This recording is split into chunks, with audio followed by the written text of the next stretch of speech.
Good morning. Welcome back to another spectacular edition of the Bingham Buzz. I'm Savannah. And I'm Brooke. Thanks for joining us. Our last video broadcast of 2019. We have some final news to report. Veterans Day took place in November. It is a day to honor those who have served in the military to protect our country and keep us safe and free. Veterans took time out to visit different classes throughout Bingham to share their experiences in the military. Winter break begins Friday, December 20th as an early dismissal at 12:45 p.m. and continues through January 1st of 2020. Students return back to school on Thursday, January 2nd. Our Stockings for Soldiers drive took place throughout November. Students brought in food items as well as other items to enjoy. Miss Venna and Miss Torrero's third grade class had the most donations and won a pizza party. Thanks for everyone's help and support.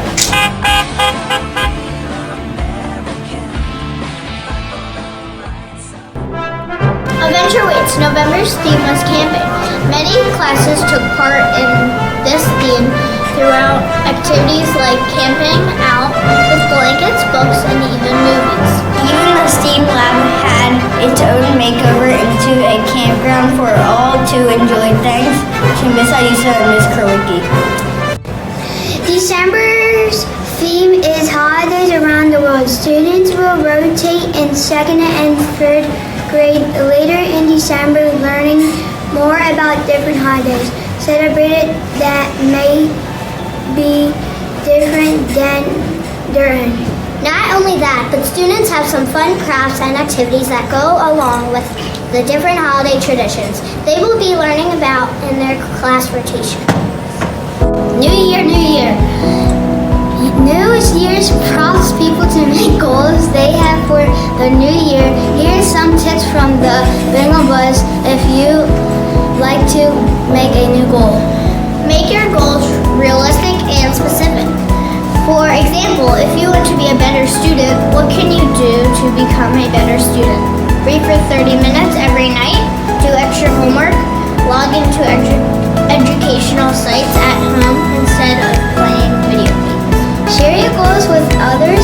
Not only does telling someone about your goal help you actually do it, but having someone help check it in on your programs, it helps too. A friend can ask about the progress you made with your goal, and you can fill their bucket by asking about theirs too. Your goals into smaller goals. It's like playing a video game and trying to level up or trying to read an entire chapter book.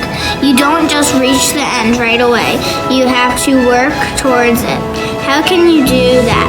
Make smaller goals, and like reading a chapter a night or playing a little bit of the game at a time.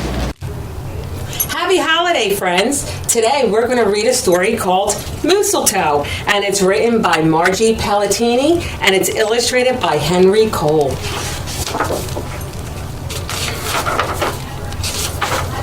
'Twas the season, and Moose was merry. He joyfully tickled the ivories with a tune full of tidings and a flurry of fa-la-la-la-las.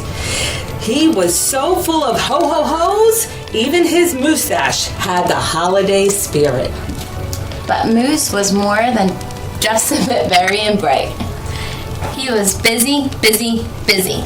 There was a lot to be done on his list of to-dos. But with orderly organization, a bit of regimentation, lots of imagination, and just plain old Moose know-how, getting ready for the big day should have been simple. Easy, yes. In all probability, just perfectly perfect. He wasted not one merry minute. Moose got moving and put some hustle into the holiday bustle. He went to work. He wrote cards and letters till his hooves hurt. Check. He shopped till he dropped. Check. He hauled home boxes and bags and presents galore. Moose had gifts for everyone stacked from ceiling to floor. Check, check, check. Then he rapped, yo, yo, yo, and he ribboned, ho, ho, ho. And on each and every package, he tied a big, beautiful bow. Check and double check. So far, so simple, so easy, so perfectly perfect. Another look at the list, and Moose headed for the kitchen.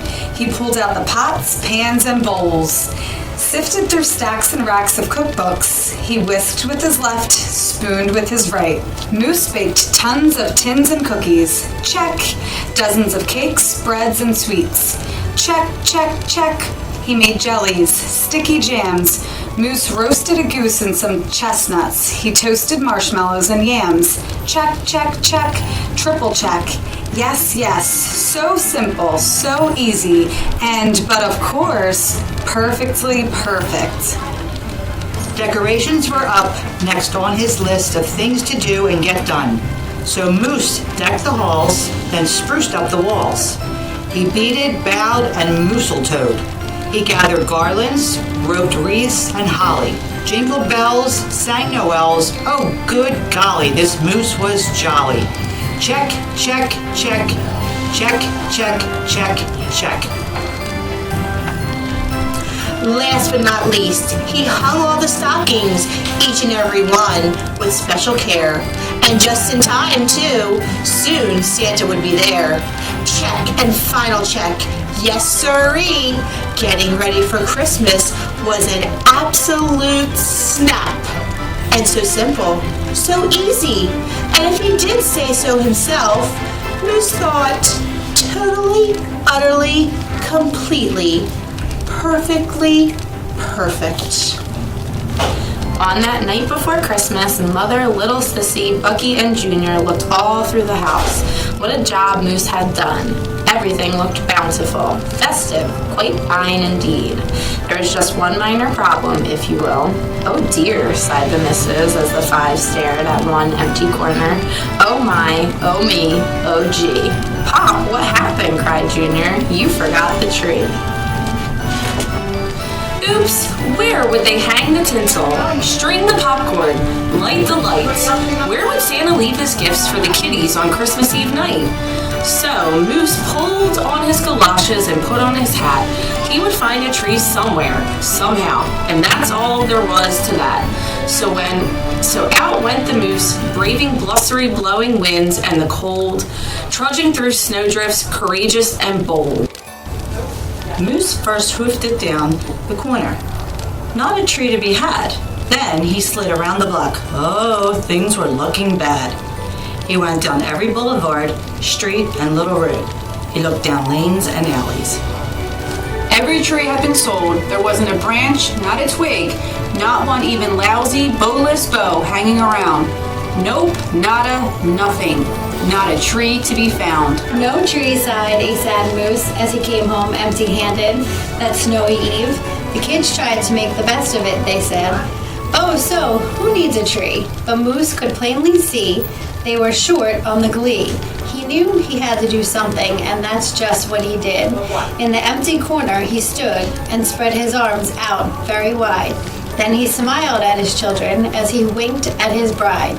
Kids, he declared, fetch your forgetful pop some of that tired and true family glop. So back came the kids carrying a big pot of glue, and without a word to one another, they knew what to do.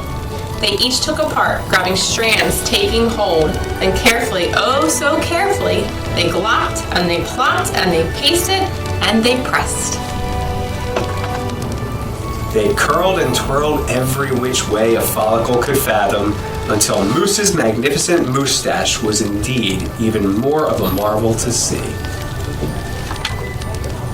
Moose was just a few needles shy of being an evergreen tree They strung Moose with lights from his head to his toes and draped him with tinsel, beginning right with his nose. They hung balls that were shiny and bells that twinkled, candy canes, berries, and plum sugar sprinkled. Then they all stood back, Junior plugged in his pop.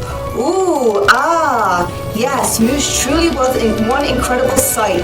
He was glorious and glowing, and boy, oh boy, was he ever bright. Then Junior placed the star on top of Moose's head. He gave him a kiss and a pat, and they all headed off to bed. Except Moose, of course. He stayed in the corner instead, still twinkling and blinking and waiting for Santa. Oh, so it wasn't so simple, and it wasn't so easy, and okay, it wasn't so perfectly perfect. But do you know what? It was pretty close. Thank you for reading with us and have a happy holidays.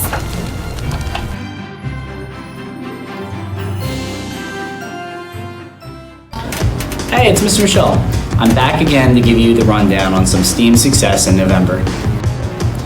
Kindergarten and first grade classes had some great introduction to coding activities on our touchscreen Chromebooks. While they are just learning the names of some of the basic parts of a computer, watching them do so well with coding is very promising. The transition from using iPads and tablets to touchscreen Chromebooks is a big help as students can learn how to code with ease. Second and third grade classes began increasing their typing speed and accuracy in the past month as they rotated through one of the STEAM stations for typing. The Science Fair takes place in January of 2020. This year's theme is Forces in Motion. To help give a better understanding of this, students in kindergarten and first grades use model cars, while students in second and third grade use spherobots in an effort to compare and contrast the distance using different angles. Adding a little bit more rigor in technology, second and third graders use block coding to program the spherobot down the ramp each time. This allowed them to direct the robot to move at a specified direction and speed while giving a controlled variable in the testing. The Science Fair is coming up starting in January. This year's focus is Forces and Motion. Permission forms are due Friday, January 3rd. Projects are due on the 14th, and the Science Fair takes place on Thursday, January 16th during school hours. That's all for this time for all of us at the Bingham Buzz. I'm Brooke. And I'm Ben. Merry Christmas. Happy holidays.